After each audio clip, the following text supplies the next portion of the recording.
Hello and welcome to Newsblitz. I am Shegun Ojumu. Before we continue, remember the coronavirus is a deadly disease. Wash your hands with soap for at least 20 seconds regularly or use a hand sanitizer. Then wear a face mask when outside and maintain some physical distancing. We begin with news that the National Assembly has transmitted the 2022 appropriation bill to President Muhammadu Buhari for assent. The House of Representatives and the Senate passed the federal government's budget on Tuesday and Wednesday last week, respectively, raising the total estimates from the proposed 16.39 trillion naira to 17.12 trillion naira. The oil benchmark was raised from the proposed $57 per barrel to $62. President of the Senate, Ahmed Lawan, had said the budget will be transmitted to President Buhari by Thursday. A communication from the clerk to the National Assembly, Ojo Amos, on Tuesday showed that the budget was transmitted on Friday and received by the office of the Chief of Staff to the President on Saturday. The National Assembly had, with the 2020 budget, returned the country to a January to December budget cycle. President Buhari has signed the 2021 appropriation bill into law on January the 1st, 2021, while its life cycle was expected to expire on December the 31st, 2021, but for the recent extension of the lifespan of its capital component by 3 months by the National Assembly. The President is expected to assent to the money bill by Saturday. The federal government has urged newly inducted medical graduates to stop joining incessant strikes by doctors. Labor and Employment Minister Chris Ngige gave the advice in Abuja at the induction of 6 medical graduates of the University of Abuja into the Medical and Dental Council of Nigeria. Dr. Ngige, whose son Andrew was among the inductees, urged the medical graduates to be of good behavior and uphold the highest ethical standards in the course of their duties. A statement in Abuja by the Deputy Director of Press and Public Relations in the Federal Ministry of Labor and Employment, Charles Akpan, said the minister reminded the inductees that the medical profession is a noble one, hence the need for them to abstain from any conduct that could bring their esteemed profession to disrepute. Lagos State's single-day COVID-19 figure exceeded the 500 mark on Monday as 859 new infections were reported across the country, while the state accounted for 555 of the total figure. The remaining 304 cases were confirmed in 12 other states and the Federal Capital Territory.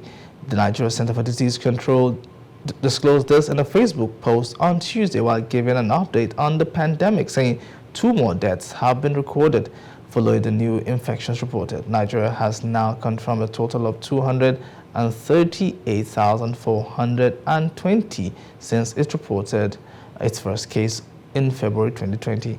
Of the cases confirmed, 212,770 people who initially tested positive have been discharged and 3,024 deaths have been recorded in all 36 states and the FCT.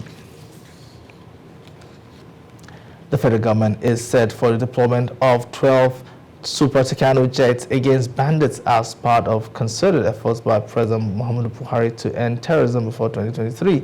As a prelude to the deployment, the government has also started perfecting the conditions for the release of a gazette which will legally classify bandits as terrorists.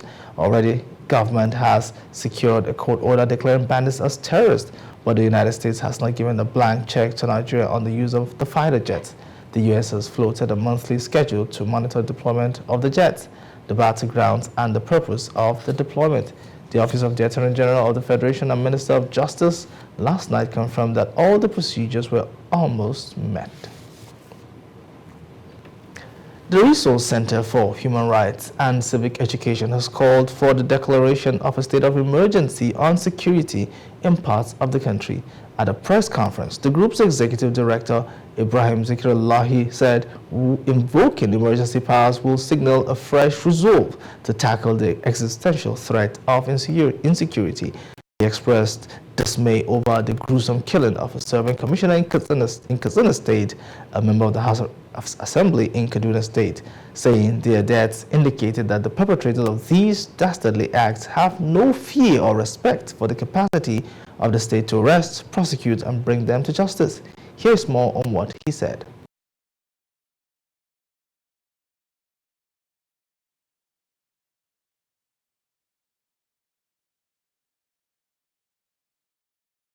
Observes that most potent existential threat facing Nigeria today is the unending wave of insecurity. Like never before, Nigeria's territorial integrity and its internal security have been severely compromised by relentless groups of terrorists. In many cases, these outlaws not only kill, displace, or inflict other forms of harm on Nigerians, they are now taking over swaths of spaces to further incubate their terror cells. Before our very eyes, our country is literally burning, and there appears to be no concerted and sustained efforts to put out the fire.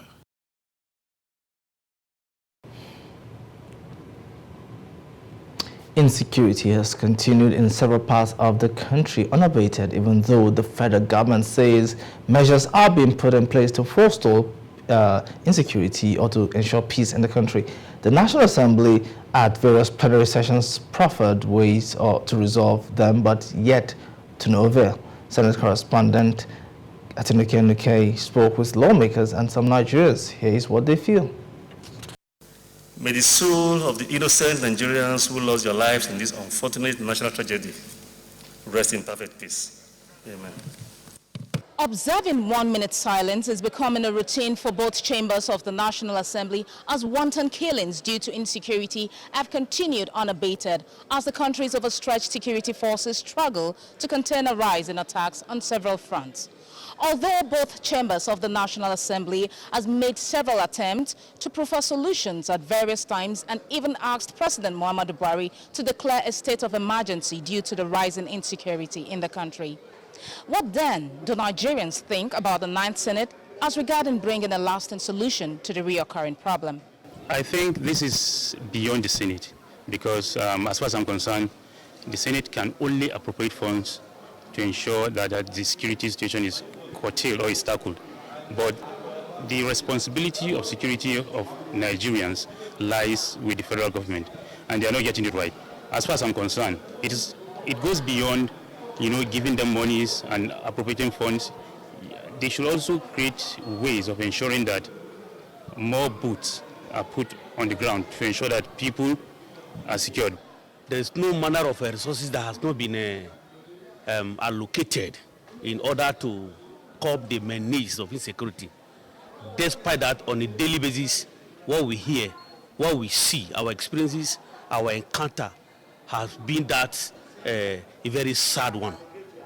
A very sad one. And at this moment, I can conclude within me that Nigeria, that we are yet to see solutions to insecurity in Nigeria. Paucity of funds and allocation of budget envelope have also been attributed to the inability to be able to tackle insecurity and insurgency head-on.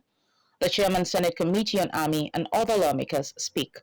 Looking at the budget vis-a-vis what is being allocated to the Nigerian Army, we find this under the circumstances we are operating grossly inadequate. We are still not satisfied with the situation, and we are insisting on the executive arm of government, Mr. President, to still do much more than is being done now.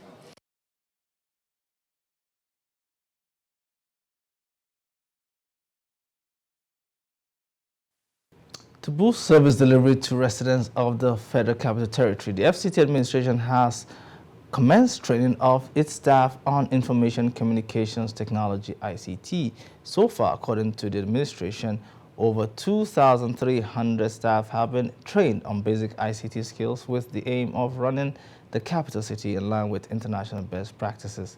The trainees were drawn from across the various secretariats, departments, and agencies of the FCTA through the Continuous Capacity Building Interface Scheme. Director, FCT Department of Reform, Coordination and Service Improvement, Jumwe Amadou. She told newsmen that the capacity building will be given the desired scale-up training to meet the demands of the people. When you download the app, it has 3 phases. We have the inter-agency collaboration part of it, we have the citizen engagement part of it, and we also have the mobile app. The aim of these 3 arms of this platform is to enable us robustly engage with people from all over the world, and our plan is to make it the platform that will have this e-government that government is trying to advocate now. Last month, some of our staff went to the e-government center in the Public Service Institute to undergo one-week training. And next year, senior management staff are going to go also, because very soon, FCT is going to launch its own e-government platform, because government wants things to be done as it's been done across the globe.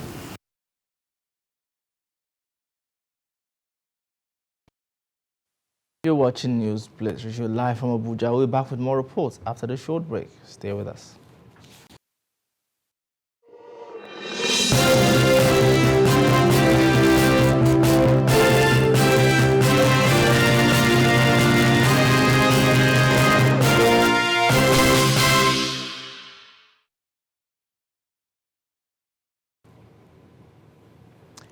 Welcome back. Now, the high prices of goods in the markets during the Yuletide discourage many families with a limited budget. Market traders in the FCT blame the low turnout of customers on hyperinflation and seek urgent government intervention to the dwindling fortunes of the national economy. Correspondent Favor Basi Otu reports. A recent visit to the popular wholesale markets in the FCT reveals that the prices of most food items have increased astronomically. Consequently, life has become increasingly difficult for many Nigerians, especially the low-income earners, the unemployed, and other vulnerable Nigerians. Traders at this market have just one complaint, and it is the low turnout of customers. No market at all, because even some of our customers, they are not coming again. If you ask them, they say, money no day now, they will not just come by for credit. So whether you will say credit for them, they will be asking you a question. People they suffer. Food no day. Some people they die for hunger. Let them help people. I beg, more not tell them. People they suffer. We they die for hunger. The thing we buy today, if you go buy them now, then don't add another money. People they suffer. Now the thing one man go tell on them, not be everything on carry the thing. People they suffer. Tell government them. Let them help poor people. People they suffer. Looking back, traders have reasons to say last year was better than this year. A model of beans which was sold for 500 or 600 naira this time last year has increased to 1,200 naira. The state of insecurity in the country and the impact it is having on farmers remains a major problem. Last year's own is better. This year we don't understand. Look at how everywhere dried. No customer because of the situation of our country. Nobody dey farm again now. If you go there, you die. People is afraid to go farm, to go village. Even this Christmas, people is afraid to do their various places because of bad people. It is distressing to see that foodstuffs, amongst other things, cost more by the day, and the taxes and utility bills of all kinds keep increasing. Just like now, if you want to go market before, we used to make lists, price lists. But now, if you are going to market, no need to make price list, because everything is high every day. Something that you bought yesterday, 2,000 naira. The next day you go, you will climb times 2, 4,000. Apparently, the poor appears helpless, but something drastic needs to be done by the government to prevent unintended problems. From the Federal Capital Territory, Favor Basio to Silverbird News 24. You're still watching Newsblitz. We'll bring you news from the foreign scene right after this break. Stay with us.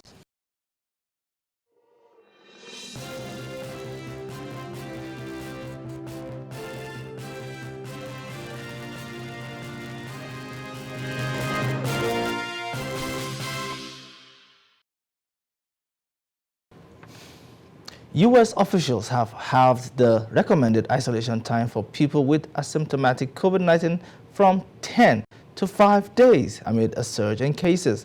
The Centers for Disease Control said this must be followed by 5 days of wearing a mask around others. It said most transmissions happen in the 2 days before and 3 days after symptoms develop. The measure is expected to alleviate disruptions caused by staff shortages in many areas because of infections. And France has announced tighter COVID restrictions amid concerns over the Omicron variant. From January the 3rd, remote working will become compulsory for those who can, and public gatherings will be limited to 2,000 people for indoor events. The news comes as France recorded more than 100,000 new infections on Saturday, the highest number reported in the country since the pandemic began. But France's Prime Minister did not bring in New Year's Eve curfew. Countries across Europe are tightening restrictions and as infections rise and the new Omicron variant spreads through the continent. India's government has refused to renew the foreign funding license for a charity founded by Mother Teresa. The Missionaries of Charity has thousands of non-supervising projects like homes for abandoned children, schools, clinics, and hospices. On Christmas Day, India's Home Ministry announced it had not renewed the registration due to adverse inputs. Hindu hardliners have long accused the charity of using its programs to convert people to Christianity. The charity has denied these allegations.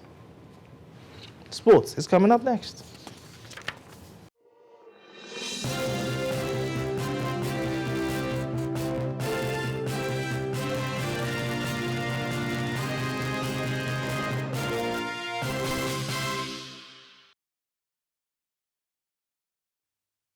A record 103 Premier League players and staff tested positive for COVID in the 7 days up to and including 26th of December, new figures show.